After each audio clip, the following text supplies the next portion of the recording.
Ọlọ́run. Ah, mo dáre. Yes sir. Ṣé wàá pa? Hallelujah o. Ẹ dìde. Jésù wà pẹ̀lú yín.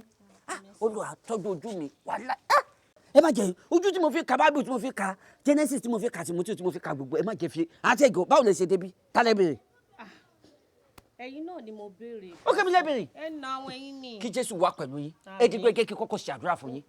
Olúwa ọba ìpè mi ọba tí mo pè tó fi náà dà ọba tó sọ wípé ṣe ẹ jẹ́ kí omi kó jáde láti inú ilẹ̀ ẹ jẹ́ kí oúnjẹ kó jáde láti inú ilẹ̀ kó fún yín oúnjẹ tí ẹ máa jẹ kó pèsè ọkọ̀ fún yín sọ́kọ̀ lè bá wa.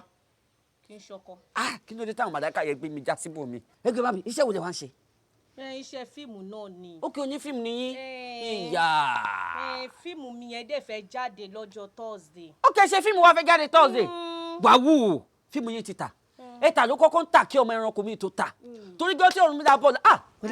Àṣẹwà kọ́ mo ti gbàgbé ni mo ti gbàgbé gbogbo ọ̀rọ̀ ọdún báyìí mo fẹ́ máa sọ jáde. Mo wà pẹ̀lú yín. Kí ló wá fẹ́ kẹ́ kó ṣe fíìmù yẹn? Fíìmù yẹn Sofi ni title ẹ̀. Sofi ni title fún fíìmù yẹn. Ok, Sofi ni title movie yẹn. Ẹ̀yin náà dẹ̀ ṣe. Èmi ni mo ṣe. Ọ̀nà ajábà tẹ̀sẹ̀ yín ni. Kí ló dé tẹ̀ ń parọ́?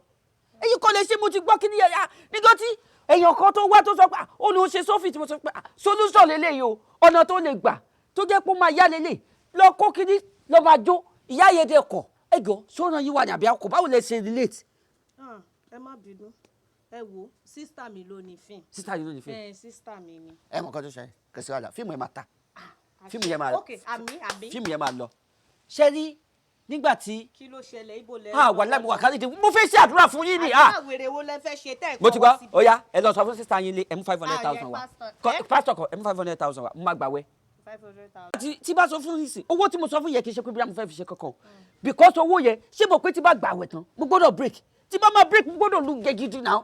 Pásítọ̀ ẹ ní sùúrù ṣe bí ọ̀fẹ́ ní ìgbàlà. Owó lèmi máa fi jẹun yẹ ni kẹ́ni lọ́kàn ẹ lọ báǹtì ẹ mú owó tẹ bá ti mú owó wá tí fi mí yóò bá ti wá tà ẹ pa mí ọkẹ call me out èmi mo sọ bẹ́ẹ̀ fún yín Sofi àìmọye fíìmù tọ́jú gbọ́ sọ́dọ̀ mi ṣé mo yẹ àwọn èèyàn tó jẹ́ pé tí wá sọ́dọ̀ mi tí máa sọ ókè lọ́ máa jó mi dé èyí tí mi dé bọ́ sínú òjòjò tó ṣá Olúwa pa èmi mo ní kó bá sọ́dọ̀ mo jà yín ni ẹ lọ bá wà tí yín sọ̀rọ̀ àìmọye àwọn òbí tó lọ́la alẹ́ ni wọ́n fi wá sọ́dọ̀ mi ẹ máa lọ ẹ má jẹ tó mi fẹ́ bá sọ̀rọ̀ social media ẹ máa lọ ẹ má jẹ ti ṣe nígbà tí Fẹ́mi ṣe fíìmù ẹ̀ tó jáde lẹ́nu tó fi ṣe èmi mo bá sọ̀rọ̀ tí mo sọ fẹ́ mi pé kó má wọlé pé kó ní ìlísẹ̀ ìjọba ẹ lọ bá àǹtí yé lọ bó wá mi fi máa sọ̀rọ̀ sẹ́ẹ̀